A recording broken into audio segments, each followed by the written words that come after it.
Check this out. This is crazy. Talk about a factory farm. Every single one of these cows is the exact same size, and as far as I can see, in all directions, one on top of each other, after another after another. I'll tell you what, I don't want to eat cows that are all the exact same size and they're right on top of each other. There's got to be some funky stuff going on. Folks, we need to pay attention to what we're eating. There is nothing good about that. God, I mean, it is miles.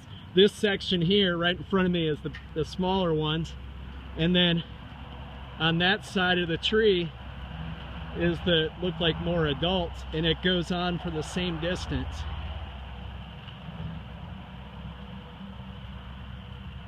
I'll let you form your impressions, but I know what mine are.